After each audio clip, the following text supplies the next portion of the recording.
Good morning, everyone, and welcome to the Unitarian Universalist Church of Santa Monica. My name is Chayla Metzger, and I am so glad to be your worship associate today. We are in the season of lights as we move towards the longest night of the year. Though with the year we've been through with COVID and glaring continued police violence in our country and economic instability, many have been facing months of long nights. The Jewish Festival of Lights just ended December 18th, and in my neighborhood, which has a strong Jewish and Persian presence, Hanukkah cards are occasionally being misdelivered to my door. Some people where I live will celebrate Yalda, a Zoroastrian nocturnal celebration associated with the solstice, with melon, pomegranates, and poetry. I grew up Unitarian Universalist, and for me, as an adult, this time of year is about solstice. It is about noticing and respecting darker and darker days. It is about noticing and respecting long, dark nights. It is about noticing and respecting the very small light set in a window or the very small light we can keep lit within us in dark times. It is about noticing and respecting that the longest night will come, and then gradually the darkness will become shorter. The forces of daylight will increase in our hemisphere for a while. A few years ago, I lived in a farmhouse in a country estate where I was employed, and there were very few lights on those 900 acres. Walking home from work took about 30 minutes. There was a road, but the darkness was intense. At first, I kept my phone light on every step of the way, fearful of falling, fearful of all kinds of things. And then I started to turn the light off and notice what my feet and my ears told me, not just my eyes. Finally, I challenged myself to walk the whole way with no additional lights, and I could see the moon on the hillsides, the silvery trees, and when I did reach the porch light, I noticed that it actually narrowed my vision, though it did mean safety. With no flashlight, I could hear much better, and the light movements of deer were obvious. The scream of the victim when an owl made a kill came right through me. I was afraid of the dark. I have always been afraid of the dark.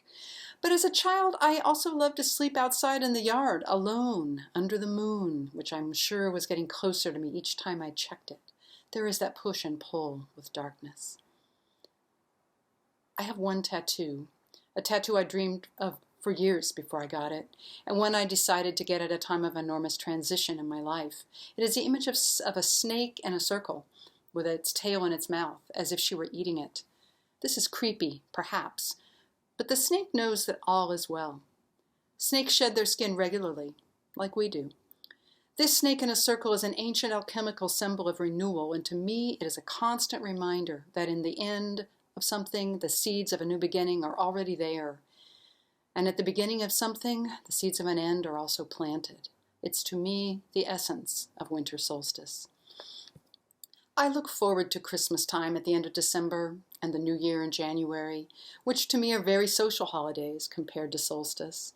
I have profound memories of singing traditional songs together with my family around the piano. We still do it. That togetherness and unity making us like a group of candles in our own dark nights, year after year. I have delicious memories of a living room magically transformed by simple Christmas tree lights, and waking as a child to lie under the tree, looking right at the magic while singing songs to myself. There is so much dark and lightness wound around our lives. This year, like some of you, I will have memories to feast on as I stay home and away from my family at the holidays due to COVID. I will light a candle on that darkest, longest night of solstice, and I know new moments of daylight are coming.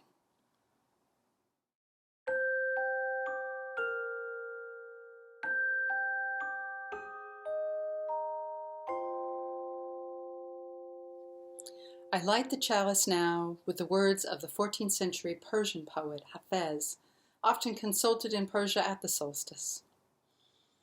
This union you want with the earth and sky, this union we all need with love.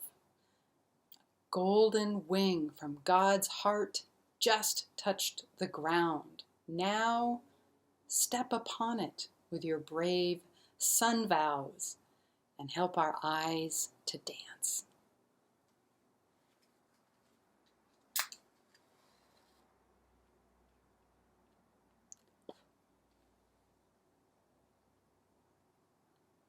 Come now, let us worship.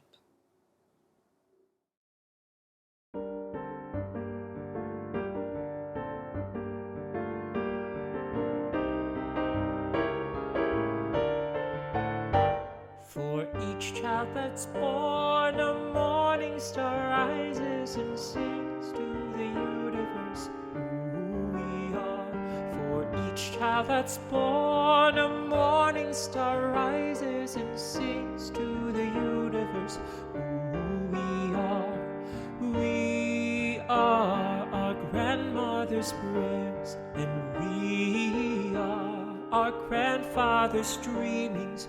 We are the breath of our ancestors. We are the Spirit of God. We are mothers of courage and fathers of time. We are daughters of dust and the sons of great visions. We're sisters of mercy and brothers of love.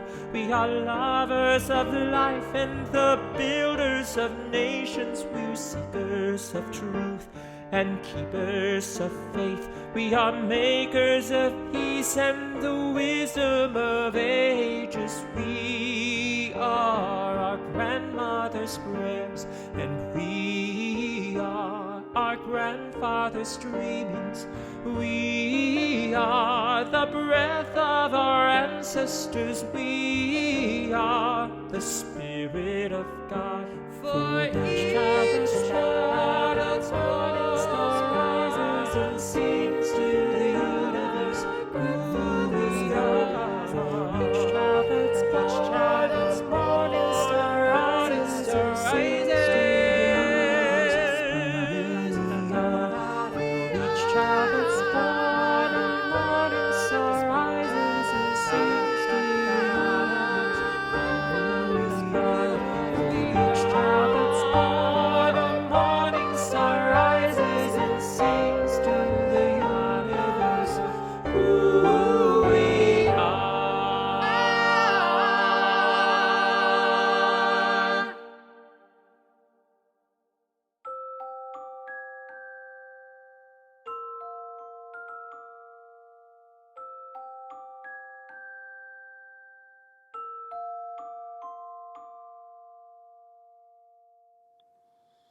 Let me say again from all of us in our church, welcome. While the building is closed, our church home is very open, and there are many ways to learn more about our faith and get more involved in our community. Please join us for our virtual visitor meetup after the service today. Unitarian Universalism is a liberal religious movement. We have over 1,000 congregations that gather to share religious learning, provide religious education for young and old, care for those who are suffering, share joys of all kinds, and promote justice and equality in our world.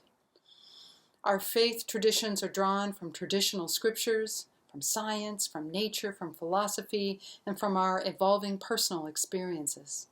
We proclaim liberal religious principles that insist on the inherent worth and dignity of every person, and we encourage personal searches for truth.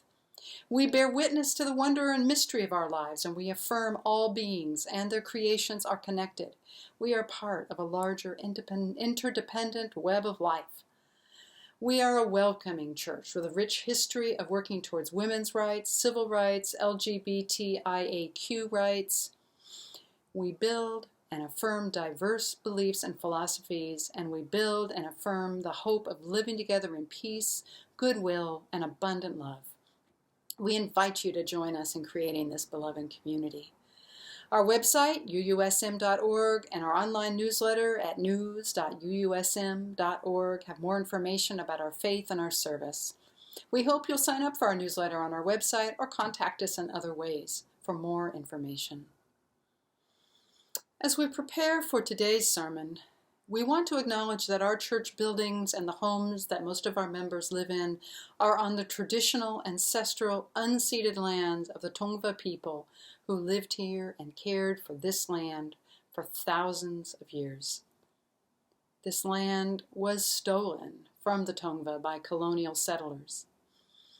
Our church is not far from the Kuruvunga Springs in what is now West LA. It's a sacred site that is cared for by the Tongva people to this day. Since 1967, Unitarian Universalists have been called by their General Assembly to recognize and mourn the often deadly harm inflicted on the indigenous people of this country, and to work towards a future with greater justice. I have a few announcements. I believe our online holiday auction fundraiser that began December 13th ends today. Please check your newsletter or the church website for details. We have a variety of small group activities, from social justice to meditation to journaling to sci-fi book reading groups that are all conducted online. Please check out our website and newsletter for more information and ways to connect. And feel free to join the online visitor group after this service to learn more.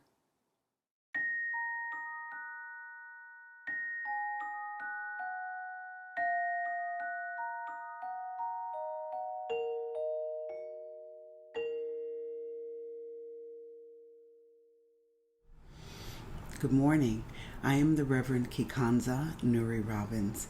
Welcome to our worship service this morning.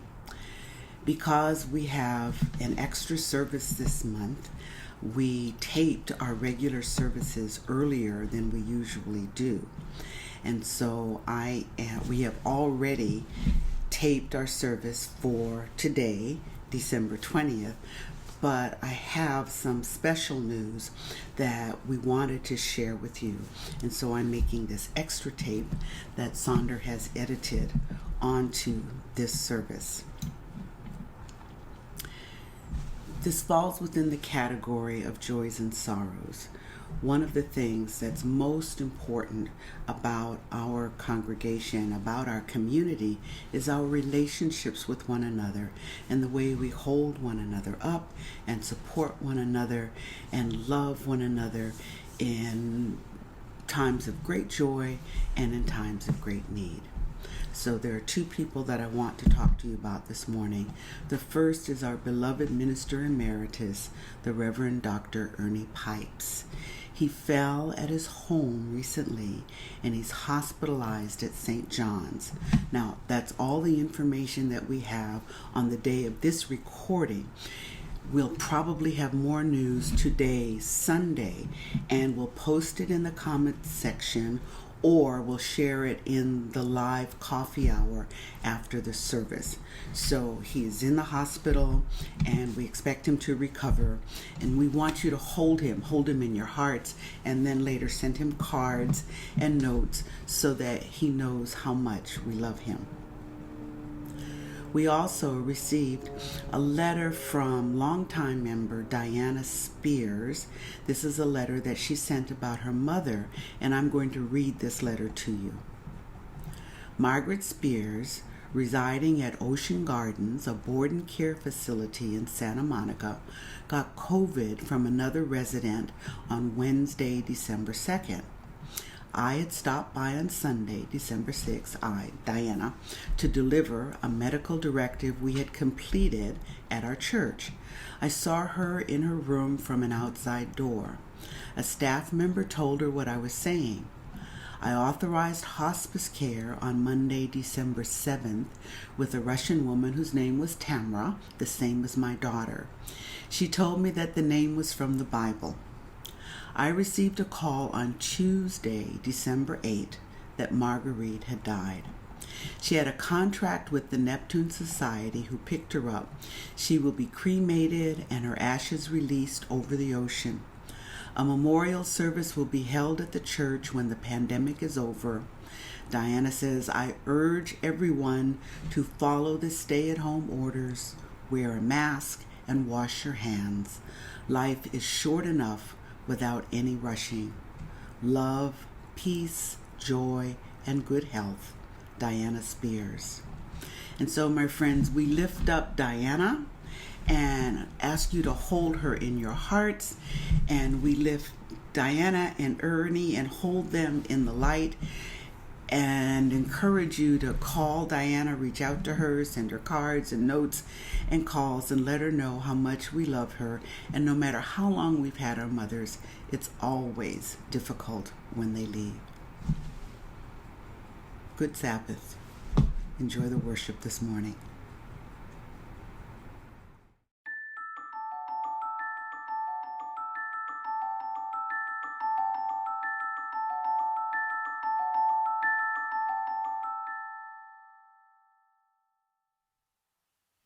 El amor es la enseñanza de esta iglesia.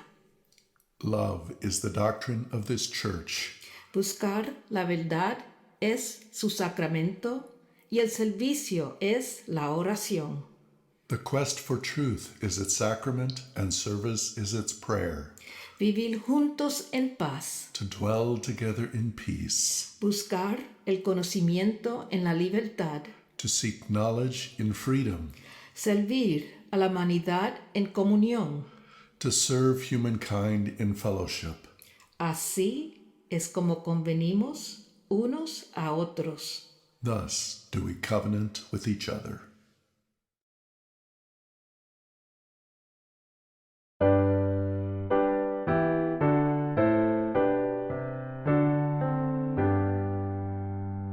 From all that dwell below the skies, let songs of hope and faith arise. Let peace, goodwill on earth be sung through every land by every tongue.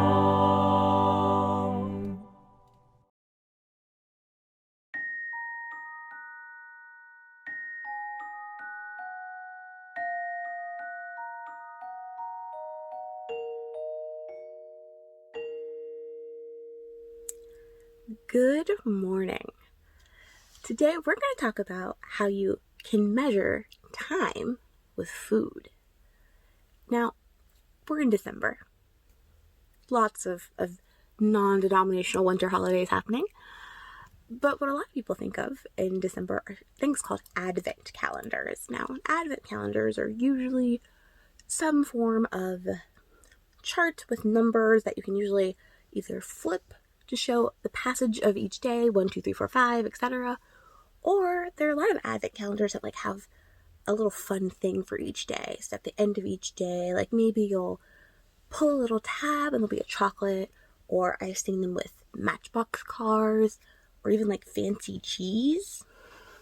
But a non-holiday related way that we use food to mark time or the change in seasons is pumpkin spice. Now, even if you've never had a pumpkin spice latte, you've probably heard of pumpkin spice. So pumpkin spice is actually just a collection of regular spices. There's not even any pumpkin in pumpkin spice. It's ginger, nutmeg, cinnamon, cloves. It's all the things that you would basically season a pumpkin pie with, or a sweet potato pie if that's your jam. But it's kind of become a way for Americans, but especially people in Southern California, to mark the shift from summer to fall. So there's all sorts of fun flavors that we associate with different seasons, but pumpkin spice we don't have trees that change colors. We don't have storms where it's going to snow and have a blizzard. So for us to figure out that this 80-degree Wednesday is not one in July in the middle of summer, but is in fact an 80-degree Wednesday in November, we check the board at Starbucks. Is there a pumpkin spice available? Then that's an 80-degree Wednesday in November. And that's the fun part about food. And that's the fun part about culture. You can take something very simple and use it to have a much bigger meaning.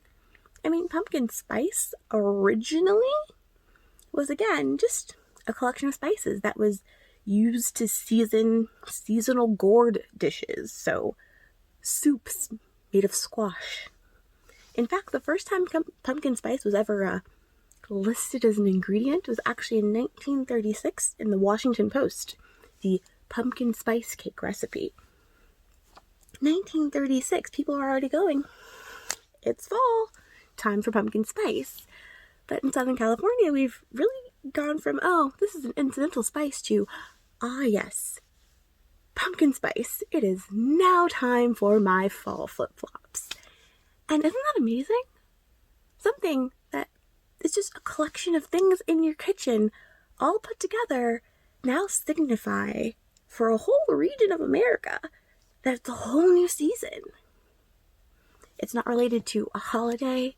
It's not related to anyone making a decision that this is what this means. It's just culturally become, even if you don't drink pumpkin spice lattes, you know, when you see it, it's officially fall in Southern California. And I think that's pretty cool. You know, humans have spent so much time trying to mark the passage of time.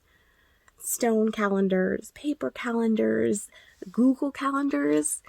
It's still pretty fun that we've just found a new way that's ubiquitously 21st century.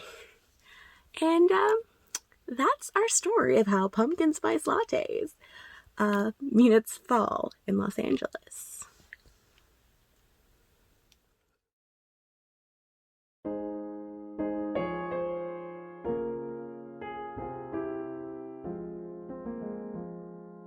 Find a stillness, hold a stillness, let the stillness carry me.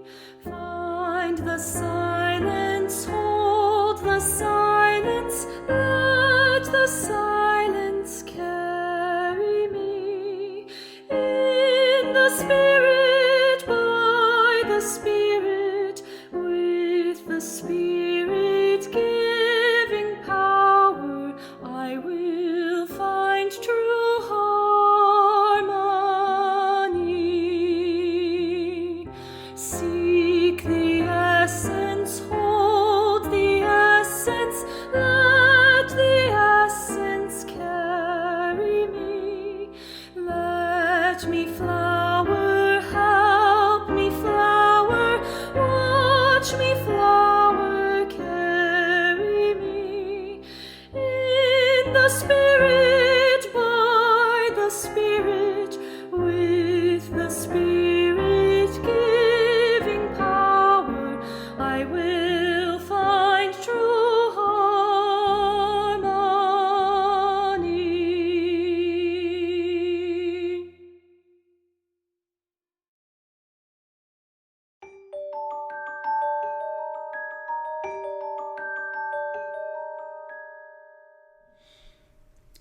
In the southwestern sky, after sunset on Monday, December 21st, tomorrow, Jupiter and Saturn will appear to the unaided eye, we don't need a telescope, as a single bright object.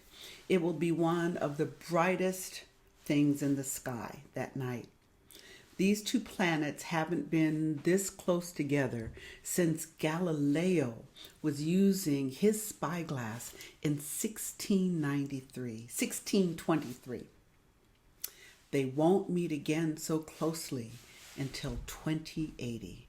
So this is a once-in-a-lifetime experience and a spectacular way to celebrate the solstice as the universe holds us in the light. I hold you in the light is a blessing. It comes from the Quaker tradition. It can mean many things, and it can mean one thing. I hold you with great intention. I hold you with your joys and sorrows in my heart. I hold you in the light of love. I hold you in the light of peace. I hold you in the light of truth. I hold your heart in my heart. I hold you when you are not strong enough to hold yourself. I hold you as one chain in the community that surrounds you with love and strength and support. I hold you in the light, in the depths of your darkness. I hold you in the light as you celebrate in the sun. I hold you in the light.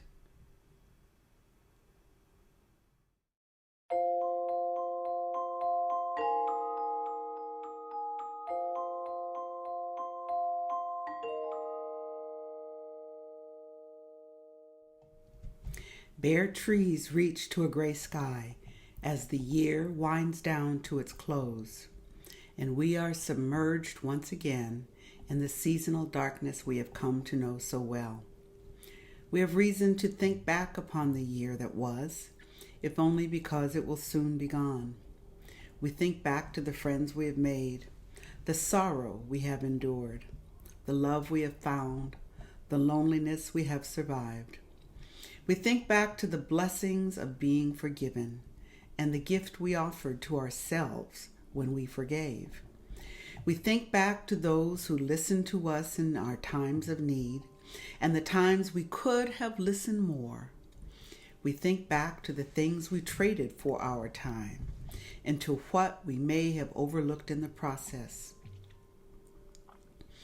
We think back to the times when we were afraid and uncertain, and we trudged ahead anyway, and the times when we were compassionate, when we could have been cold. In this season of still growing night, may we see more clearly against the dark backdrop of our living, the true light of our lives, the love we give to others, and the peace we nurture in ourselves.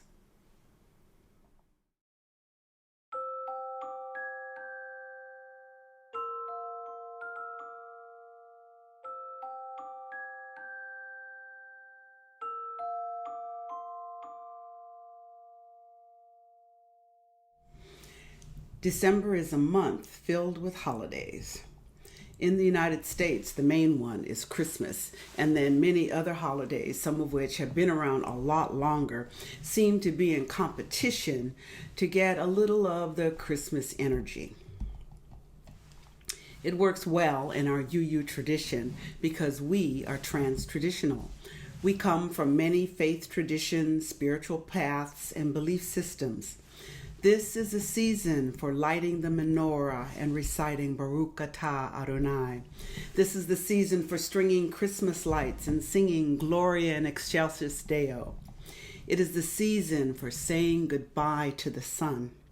At the winter solstice, it's a time for lighting candles, burning a Yule log to remind the sun that we are faithfully awaiting its return.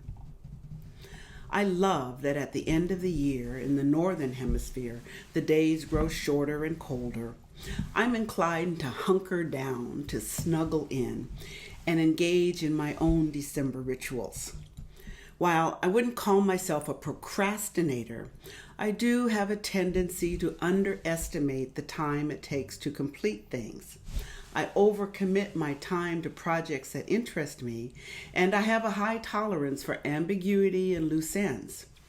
As an artist, I take great pleasure in figuring out how to translate my ideas into some medium. So after I begin something, I work obsessively to gather the materials to see how my sketch, which is usually drawn on the agenda of a meeting I was forced to sit through, how this sketch is going to look in 3 dimensions. I don't need to complete the project. I just need to see if the idea is going to work. And it usually does, with some adjustments to the original design, which I often don't have time or the energy to do. The result is a house filled with good intentions, an abundance of unfinished work, piles of half-read magazines, bags of unopened mail, folders of notes for books and articles, baskets of partially made garments. Fortunately, I get enough done to maintain and support my image of a well-dressed, moderately accomplished, reasonably dependable, and responsible professional woman. I have neither children nor spouse to point out my contradictions. This life pattern works for me most of the year. However, my loose ends begin to fray around the 1st of November because as much as I understand and appreciate the gray areas of life, which for me is most of it, I have a strong sense of order. I love to organize things, and I hate clutter. I also enjoy fresh starts and new beginnings. Just as my comfort with ambiguity results in a lot of unfinished stuff, my desire for order generates a plethora of boxes, folders, and containers for storing all my stuff.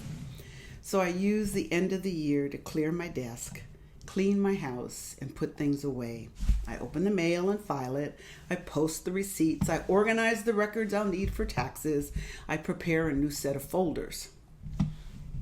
I also take the time to reflect on my year.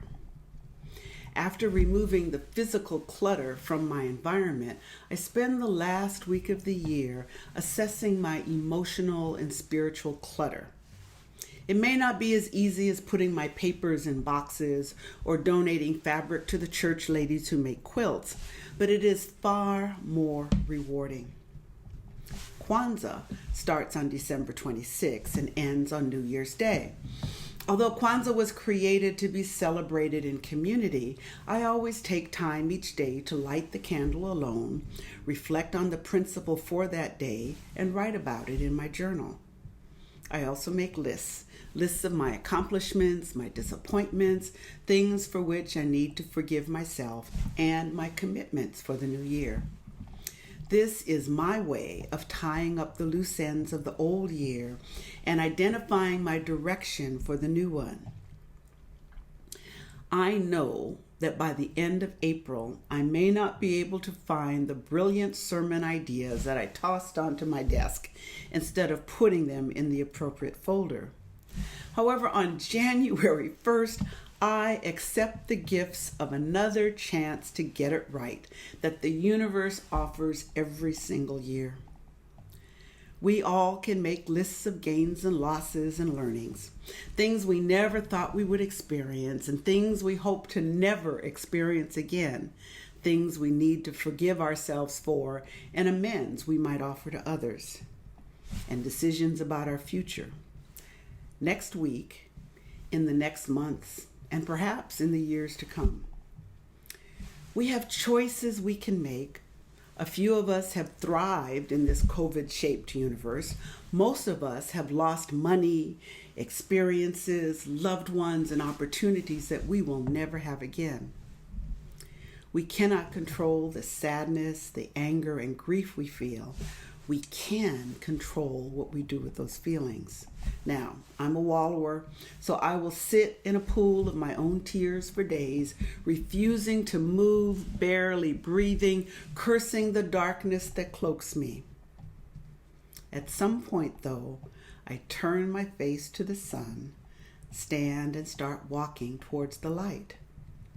Some people focus on gratitude, some count their blessings, others recognize that it could be worse, and since it probably will get worse, at least they can be a moving target instead of a sitting duck. Someone said it is far better to light a candle than to curse the darkness. I think even better than lighting a candle is finding the light within. In the Christian Bible, it says, "You are the light of the world. A town built on a hill cannot be hidden. Neither do people light a lamp and put it under a basket. Instead, they put it on its stand and it gives light to everyone in the house. In the same way, let your light shine before others, that they may see your good deeds." If you're looking, that's in Matthew 5:14 through 16. Each of us has a spark of light within us. It comes from the embers of life, Sometimes the fire burns brightly and we give off the warmth and energy of life, sharing it with all around us. Sometimes there is so much darkness around us, we feel cold and cannot feel that light within. But it's there. It's dim, but not out. Perhaps it's under a basket. Perhaps it's behind a fear that looms large around you. The light dims, but it never goes out. Sometimes all it needs is a little air. Breathe on me, Spirit of life. Sometimes it needs to be lifted up. The higher you hold your candle, the more light it seems to give off. Love, lift me up. Sometimes it needs more fuel. Reading sacred writings, reading old love letters, a visit with a good friend, a plate of comfort food, a Hallmark movie, a mystery novel, a completely solved puzzle, an afternoon of silence and a long hot bath. Whatever feeds your soul, that space within you where life resides, that place that holds the essence of who you are. Use the lights of this season of darkness to feed the flame, to fan the fire. Take your light from under your basket of loss and grief and uncertainty. Fan the embers of your soul, and with all the other lights of the season, let your light shine.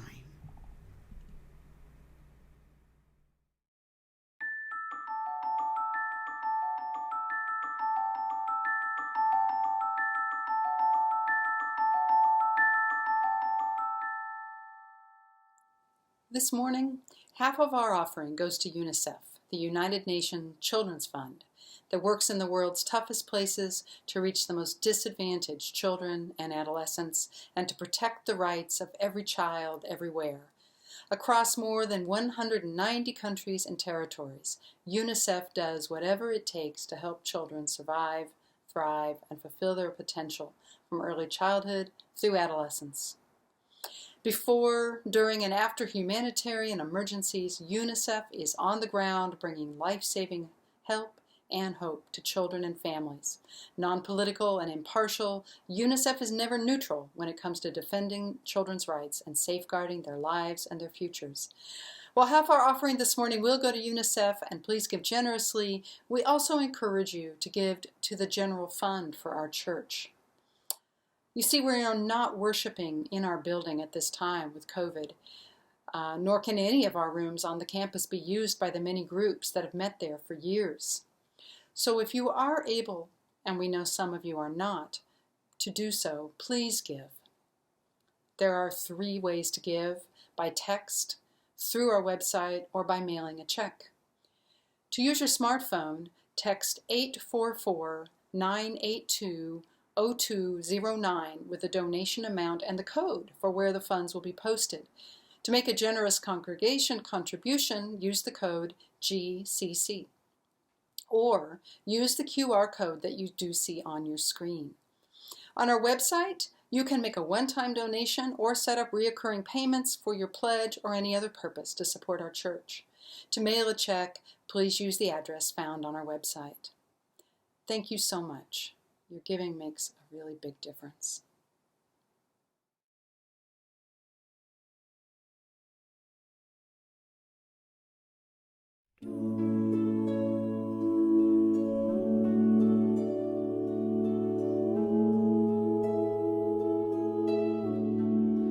There is silence around me in the peaceful winter night.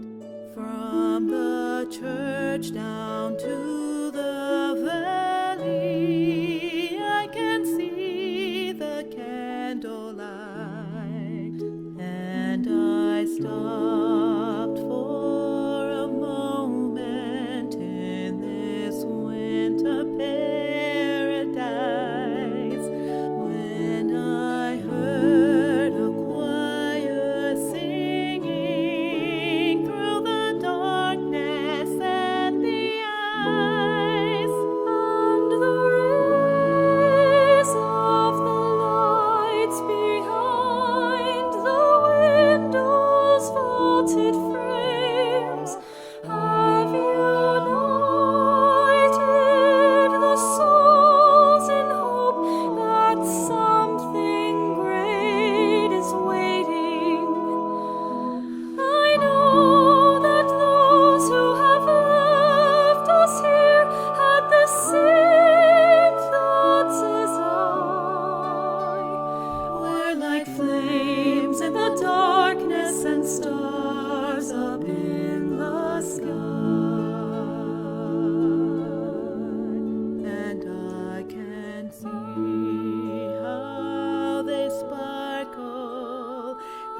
they fade before my eyes, and the truth is coming closer, like a wonder in disguise.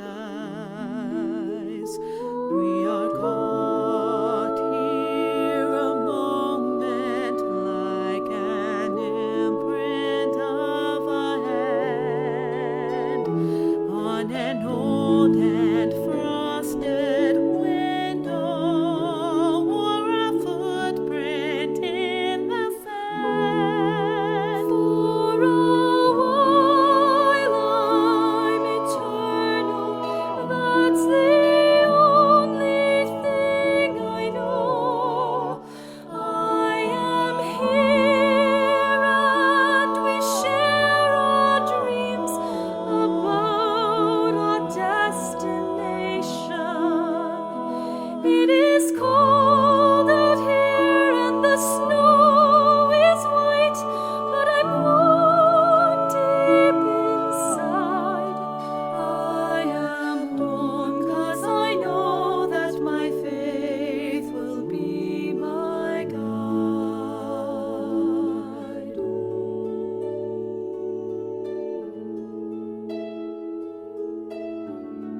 Now there is silence around me. I have heard those words again in a hymn of grace and glory, saying nothing is in vain. I can sing and believe it. Let the message reach the sky. Oh, silent night, let your promise never die. And I long for the others. It is peaceful in the church. Love was born for a purpose, and that's why we're here together. Holy night, I feel like a child inside, and believe love was sent. So I'm lighting a candle each Sunday in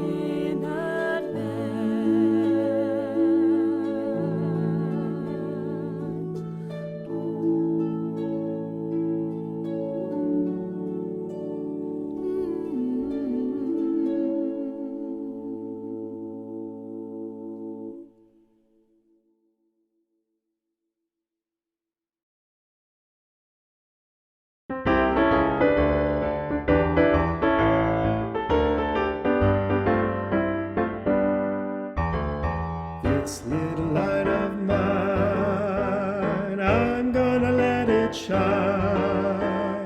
This little light of mine, I'm gonna let it shine.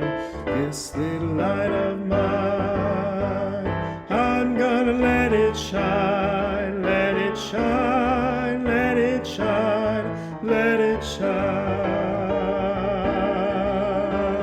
Everywhere I go, I'm gonna let it shine. Everywhere I go, I'm gonna let it shine. Everywhere I go, I'm gonna let it shine. Let it shine, let it shine, let it shine. Building up a world, I'm gonna let it shine. Building up a world, I'm gonna let it shine. Building up a world, I'm gonna let it shine. Let it shine, let it shine, let it shine.